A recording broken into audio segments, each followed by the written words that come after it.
It has been a long journey. Yes, it has. Almost 8 months to the day since we started our Infinity Gauntlet coverage because we're breaking down every issue of this saga. Every single one.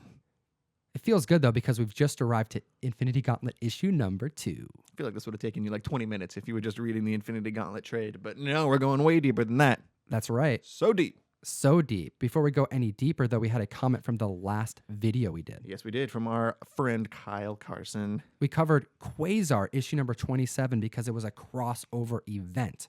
What did Kyle have to say? Kyle says, I'm pretty sure the writers were doing a lot of cocaine during this period, so let's just roll our eyes and march forward. Kyle. Some wonder/wisdom. You know what? Hashtag wonder/wisdom. I have some information on that. We do a live video every Wednesday. If you haven't watched our last live video, links over there. So many plugs, but we got to do it. We love plugs. I mentioned this story there, but I'm going to mention it here again because it fits so well with that comment. And you know what? A lot of people are thinking about that too because Jim has gone on record to say that he was dabbling a little bit here or there. But It's I got to. okay. It's okay. It was the 80s. It was the 80s. It was the 90s too. Yeah. Going into the 90s. Who cares? Who cares? But You're not paying attention to time and numbers when you're... Yeah. when you're I don't know. I've never done cocaine. There we go. So Let's get I'm that on the over record. in New York City Comic Con. I went and saw Jim Starlin, had some comic books signed. He's working with the CGC again, got those graded. And I had a question for him about Silver Surfer issue number 34. I wanted to know, because if you don't remember when we started this series off, the first way we begin the saga is Silver Surfer dreaming and then seeing a vision of Thanos' return. And I wanted to know how Silver Surfer saw that. Was it his powers? Was it death? Was it Thanos? Was it the universe? What caused this to happen? It's a big deal. It is. Yeah. So I asked Jim Starlin. His response? Oh, geez. I was doing a lot of drugs and drinking at the time. He had no idea. He told me that he has to reread the comic, and he said the next time he sees me at a convention, he's going to know it, or at least try to remember. So He won't remember. So some of this stuff we're diving really deep because we're going to try to figure out what he was thinking at a time that he doesn't even remember. Let's dive deep into Jim Starlin's drug-addled brain. Let's do it. I love it. Infinity Gauntlet issue number 2. Hit that like, hit that subscribe button, and let's dive into the Great Disappearance. That's what they're calling it now. Officially. We've been calling it the Snap. Yep. The Great Disappearance has a much better ring to it. I like it. I like the title. The event itself is a little depressing. This is the first time we see in this saga characters, heroes really experiencing what's happening on the ground level, experiencing what it's like to have the population, your loved ones, your friends, your fellow heroes, your partners disappear. Yeah, the issue starts with like the Avengers having to rescue a plane that is like falling out of the sky because the pilot and the co-pilot both disappeared and the plane cannot fly, so they had to stop it. But then they're, kind of stressing out, wondering, like, what are we going to do? This stuff is happening literally everywhere. We can't really do anything about this. We can save this one plane and this small group of people, but this is bigger than that. What would happen if just half of the people that are existing just disappears? Cars driving off the road, massive carnage, and we're seeing this happen for the first time. Like, we saw some characters experience a little bit of the snap in some panels here or there. We had a Spider-Man crossover, but this is the first time you see the heroes like in full action dealing with the consequences of Thanos' rise to power. Yeah, large scale repercussions of the disappearance. We begin this story with Doctor Strange. Dr. Strange's house. He's trying to recover Silver Surfer. Silver Surfer is out cold. He's damaged. He's depressed. He's talking to Hank Pym. He's trying to get help to revive Silver Surfer with no luck. We don't know if it's because he's an alien. We don't know if it's because he doesn't need food. He doesn't need water. His being is different and no one can help him. So they're just like, all right, he must be coming back on his own. And then all of a sudden, Doctor Strange freezes. It's more than one panel. It's more than one page. So it's my favorite sequence. That works. Two-page sequence where Doctor Strange gets his consciousness pulled out of his body almost. Yeah, that's exactly how I would describe it. He's talking, and then all of a sudden, frozen. It's just so cool. They show like the silhouette of his body kind of like leaving his physical body, like his ghost form, like the astral form, like he always does. Right. But this is involuntary, and it is being done to him by somebody who we later discover is Adam Warlock. Yeah, we don't know who this is at this moment. Yes. And it's important that we don't know who this is at this moment because, for one, there's so much psychedelic stuff happening. It's so cool. What did you like about this page the most? I'm not typically one who pays a lot of attention to art. It's a little unfortunate, but yeah, I'm a writer. Sure. So when the art really pops, it has to really pop to get my attention. And in this sequence, it certainly does. Like I love the use of the color yellow. And that's really the only color that was in this entire section. Typically, Strange is like filled with psychedelic colors everywhere, but this is different. Yeah. And it's, if you notice, it's the same colors of Warlock, by the way, but the colors are different. And I actually, my favorite part of this, aside, I mean, color's great. It's fantastic. Obviously, that's what draws you in. But my favorite parts of this 2-page spread is the lack of color.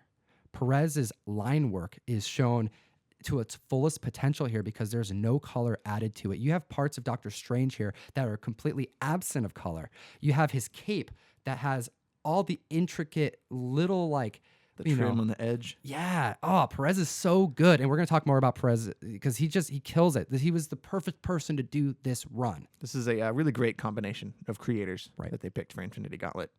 And it's on full display right here. Doctor Strange is talking to this being in this other dimension who's telling him that he needs to come back and lead this war, that he's the leader and that Doctor Strange needs to trust him in that.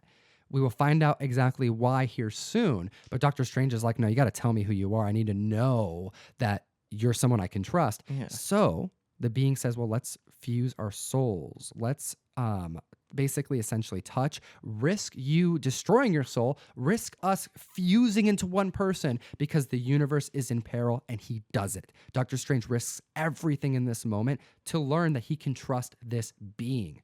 We then move on to what is one of my favorite scenes in this whole thing. Dr. Doom comes into play. Dr. Doom is traveling space. He's trying to figure out the root of this disappearance.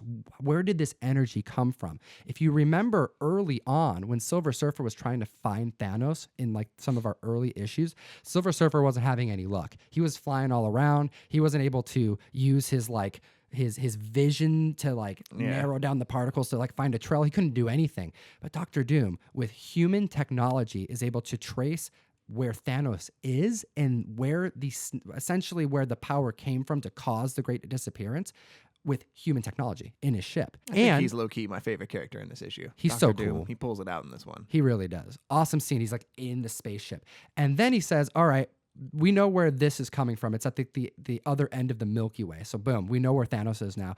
And then he goes, oh, but there's another trace of energy, which is Silver Surfer back on Earth. Like echoes of the same kind of energy pattern. Which you wouldn't know unless you read the prior issues that this is something that's common that has been happening. So much more substance to be had in this issue when you know the other earlier issues. Why does Dr. Doom care about this? For 2 reasons. The first, power.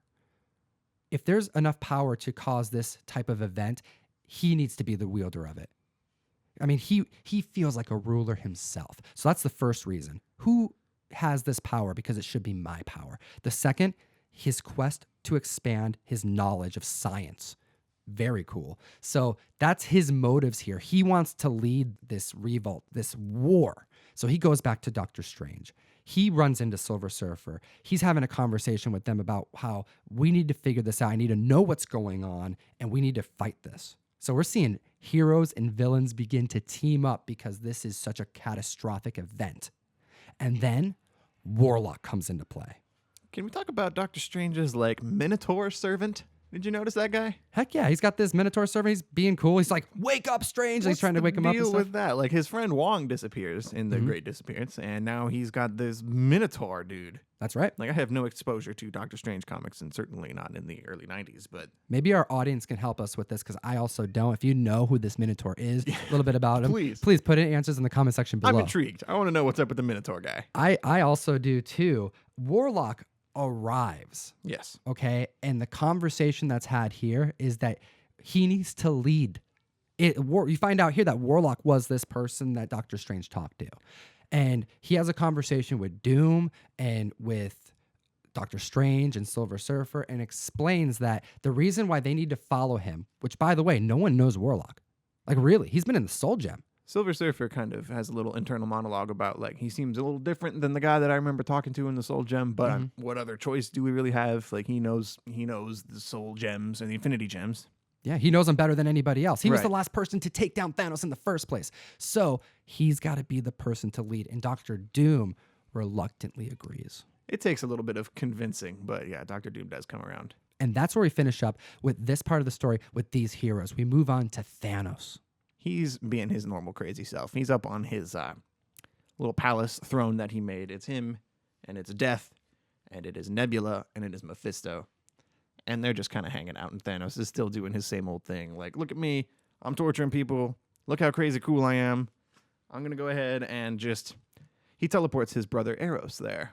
That's right. Eros and Drax are hanging out. Suddenly, Eros just disappears. Yeah, and Eros, he survived the snap. Yes. So him disappearing is like really out of character. You got to imagine Drax and these characters going, oh, there's a second wave of the snap happening. Exactly. And Drax has no idea what's going on. That's he has no idea what's going on. Yeah, he always has no idea what's going on, to be fair. But yeah, Thanos teleports Eros to him and then just kind of proceeds to torture the shit out of him because he can.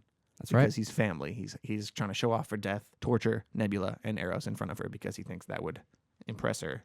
And it really doesn't. She doesn't respond very well to any of this stuff. Eros, when he arrives, he sees God. When he arrives and sees Thanos and he sees the gauntlet, he realizes, oh, he has the gems. He's wielding it on one gauntlet.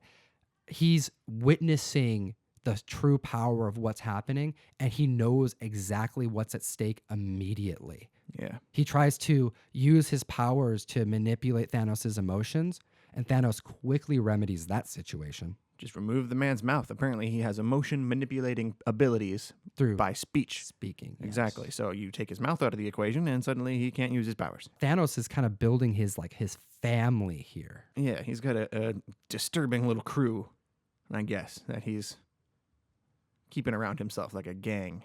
That's right. We also find out that Mentor, he went out because Mentor was one of the characters that was affected by the snap, the Great Disappearance. Right. And Thanos goes out of his way to say that he made sure that Mentor disappeared. That was a very interesting part in this Let's book. break that down a little bit. Because we are given the impression, and there's got to be no way that Thanos chose every single person who disappeared. Like, he doesn't even know who... Pick anybody from the planet Earth. convenience of the immediate it happening was the whole reason why this plan was so exciting to him. Because he wouldn't have to travel to just wipe people out. Immediately take half the players off the board. Except certain players, he wanted to make sure weren't there because they could throttle his plans. It's interesting to know that he has some level of control over that. And of course he does. He has control over everything and anything he wants. And we find that out here in this issue. All right. So again, Thanos is torturing Nebula and Eros. Like going out of his way to do even more, like almost theatrical torture here. Stuff that you don't even think of. Like, I can't even describe what he's doing to them. We don't even know if it's actually physically happening or if he's just like doing it in their head because there's like stuff coming out of their bodies. It reminded me of the gardener from Thanos Quest, like coming in like vines almost with little mouths on them. It's really trippy stuff. Like, shout out George Perez. Speaking of George Perez here, I mentioned earlier, we got to come back to this. There is a panel at the bottom of this page, and I think just sums up his unique ability to draw things in such a clean way and be able to choose which lines are going to go where to emphasize just what he wants the viewer to see. In this panel, we have not one, not two, not three, but 5 characters in this one panel. All right? 5 characters in this one small It's a small little panel too down there. And he chooses to, have a white border over here, the squares on the top, the black space in the back, so that you actually can see 5 characters in one small panel so clearly. He's just a master at taking the most things and being able to put it and place it into one image so clearly where you can see everything. It's hard to describe, but until you see stuff like that done wrong or done poorly, that makes you appreciate what he's doing here a lot more. I like McFarlane, but so much of his stuff is kind of like watching a Transformers movie. Like, there's just so much to look at that it kind of gets jumbled. A lot of Spawn is like that. It's hard to get into. It takes some practice to get into it. How many times have we seen a George Perez scene where there's like 30 characters in it? He's the master at that. There's going to be a lot of those coming up. That's right. And that's why he's on this project here. Makes sense. So Thanos is getting pissed because Death isn't having it. He's torturing the hell out of his brother and his supposed granddaughter. And we get a cool little glimpse into Eros' mind. And he's like, my brother's, he's lost his damn mind. Like, he's completely gone mad with power. And if he wanted to, he could just do anything he wanted, destroy the entire universe. Right. So Eros really, really understands, probably better than anybody so far, what's really going on with Thanos. I love the shots all throughout these pages of Nebula in the background. Right. Just imagine this being that's a burn victim that's about to die, that's just wandering around. There's all these like really cool shots of Thanos, and then there's this little Nebula in the back, just to remind you that She's there. she's there. Whatever this guy is saying, it's 10 times stranger because he has this pet person that he's just letting walk around, entertaining nobody but himself. You get a constant glimpse of just what he's capable of, and like it's creepy. It's so creepy. The dread is always there. I love it. Yeah. It's awesome. So he gets so mad. He gets so mad that he causes the second event in this saga. You can say that the main moment of the first issue was the snap, obviously. This one, in the second issue, Thanos kind of freaks out on Death, and he yells at her. He says, like, what do I have to do to get you to pay attention to me? Say my name. That's all I Please. want. Just say it. Just and a little recognition. anything. She's not saying anything. Anything. He kind of shouts the word anything in like a little bit of a tantrum, and it explodes a planet nearby. Yes. It kind of sends out this shockwave.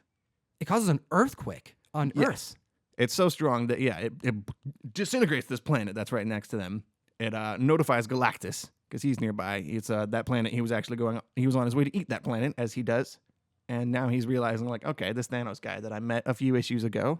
They didn't mention that, by the way. Did you notice that? Yep. That he has already been introduced to Thanos before, but you wouldn't know that unless you read the tie-in Silver Surfer issues. That's right. Galactus has to do something about this now. He's kind of realized that Thanos is serious, and so he's kind of setting off to kind of start doing his own thing. And you know, they don't really focus on that very much, but it makes you wonder, like, what he's up to, what he's about to cook up. I love seeing Galactus on his own spaceship. The ship must be giant. It's so Yeah. cool to think about. He's probably going to be coming back in the next issue or so, I would imagine. Yeah, he's got to go and do something about this, which means he has to team up with some people too. We have a awesome war that's about to take place here. I and love I'm seeing excited. all these pieces being moved into position. But yeah, this shockwave, Galactus mentions how it reaches Earth, but it is only 2% of the original strength that it had when it destroyed that planet. But this 2% is enough to completely screw up the entire planet Earth. Like, He did this from the other side of the galaxy. exactly. Holy It's smokes. terrifying. All right, so now the third part of this issue, again, these are all mixed up in the issue, so we're just going Right. to do this in our own way, is the rest of the heroes. There are other teams here. There's other people experiencing what's happening. And we see what I think is one of the most iconic pages. If you like Google Infinity Gauntlet, like this is one of the pages that comes up. It's just this really memorable scene of Captain America reviewing all the fallen heroes, all the heroes that have disappeared. What I thought was cool was this list that he was looking over of all the heroes. The entire Fantastic Four was on there. Mm-hmm. But they missed an opportunity, I would say. That Avengers 221 cover, when they had the list of heroes, again, kind of like this. Invisible Woman? Invisible Woman was... I get to put 221 in the Infinity Gauntlet video. There we go. Sure. Let's do it. When they were showing Invisible Woman on this list of heroes, and it was just a blank box when they showed everybody else's face because she's invisible. That's right. That was Not in genius. this one. No, they showed her in this picture. I mean, Cap is Missed really busy. opportunity. He could have been like, he had to Photoshop this stuff. Sure. He had to make this somewhere. Yeah. So he could have just Photoshopped the blank image like they did in Avengers 221. But you know what? It's okay. forgivable. We'll let him have that. That's really funny. I like Sure. that you mentioned that. But yeah, we have Cap. He's just, this is an opportunity to tell the audience what characters will not be in this run. You know something else? I had to actually research this. They were talking about where's the X-Men? Like, what has anybody heard from the X-Men? I looked it up because I was wondering. I've read this series before. We all have, and the X-Men don't really factor into this. Okay. And I wanted to figure out like why. And apparently, it was editorially mandated. They weren't really allowed to use the X-Men. Jim Starlin was given permission to use 2 of the X-Men. Oh, so that's actually the real reason why we don't see the X-Men. Yes. Interesting. There's only 2 that appear in this series. One of them is actually later in this issue. Interesting. Wolverine. Of course. Very good. The X-Men. All right. Then we have a shot of Odin. Yeah, this was an interesting sequence where Odin has... people disappeared in Asgard. So Odin has assembled the Sky Fathers, which is like this crazy council of... Ancient gods. Right? Yeah, like all of the... there's Zeus is with him, and Odin, obviously, all of like the big gods. Notice there. that Odin has the ceremonial eye patch of sorrow. I kind of giggled when that happened. I was like, when the eye patch of sorrow, that's...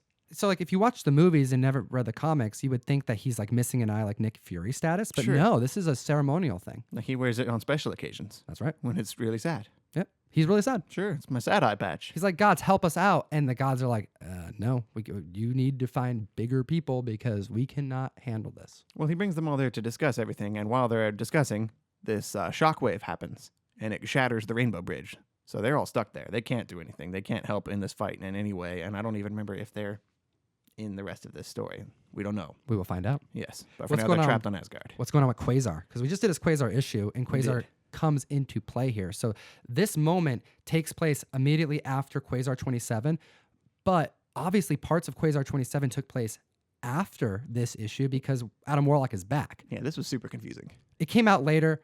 It's the timing. All this is happening so in the moment here. But what's going on with Quasar? Quasar's flying around in space. He hatched like a new Aeon, if you paid attention to our previous Quasar coverage. This issue takes place, some of it takes place before Quasar 27, some of it takes place after, because Adam Warlock's returning in this issue where he had already returned in Quasar 27, but Quasar 27 ends here where he's off in space in Infinity Gauntlet.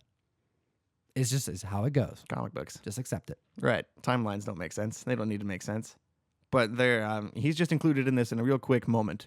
And APOC kind of tells him, just hang out here, wait for further instructions. That's right. We're seeing different characters and what they're doing because later on in the story, it's going to become an important moment. Then we move on to Cloak. Cloak is on Earth, and this is a very powerful scene here because we see the full impact to the heroes. Like the heroes are all stressed, they're all worried, they're all feeling different things. But in this moment, we see Cloak, and he's depressed. He's like suicidal. How much time do you think has passed between the snap and this shockwave? It cannot be very long. An hour, right? Yeah, it's got to be like that. So they're still reeling with the effects of everyone they know disappearing. And then immediately afterwards, or near enough, a bunch of physical things start happening around them. Like, I can't even imagine what that's like. And that's kind of what Cloak is going through here. Like, his second half is just gone. Dagger has disappeared, and he's about ready to like throw himself off a building in New York. It's a pretty dark moment. It is dark, but it's because of him needing to save people that he gets right back into gear, and he does it. He starts saving people. Because he's up there when this earthquake hits and the buildings around him start to collapse. Yeah, you notice the Twin Towers in the background? Yeah, that was a little uncomfortable, but yeah, they're back there. They're falling down. Mm-hmm. What else is falling down? There's a couple good shots. So we go from New York and seeing Cloak to Atlantic City. I need to back up a little bit because before this, Namor sees these volcanoes that have risen out of the ocean floor, and they just are there. They're not like erupting because that would just be a little too much pandemonium. But he's realizing that this is going to have ripple effects of its own, including a giant tidal wave that wipes out Atlantic City, including the Trump Taj Mahal Casino. Yeah, that was funny. That was a little interesting, yeah. There you go. It would go bankrupt in the future anyway, so I guess either way, that building's doomed. That building is doomed, and it started here in Infinity Gauntlet. That's it. Illuminati confirmed. The heroes are all experiencing what is going down, and they're gearing up in order to fight this war. They're having to come together, and we're going to see how these teams form in issue number 3. It'll be exciting, and of course, there's going to be several detours along the way to issue number 3, which is the whole point of this entire endeavor that we have undertaken. I want to know from the audience what you think about the coverage so far. I want to know from the audience what you know about this sidekick, this other servant that the Minotaur guy that that Doctor Strange has. Do we have more comic books to read? Because we know we do. And don't forget to hit that like. Don't forget to hit that subscribe button because we're going through all these issues and we would love to have you join us. We really appreciate your time. Thank you so much for watching. And as always, geek responsibly. Enough said. Thank you so much for watching the video. I will be at Jet City Comic Con tomorrow in Tacoma, Washington. If you want to meet up, say hi. I'll be walking around the show floor looking for comics to fill the mystery mail call with, which you can sign up for in the link below.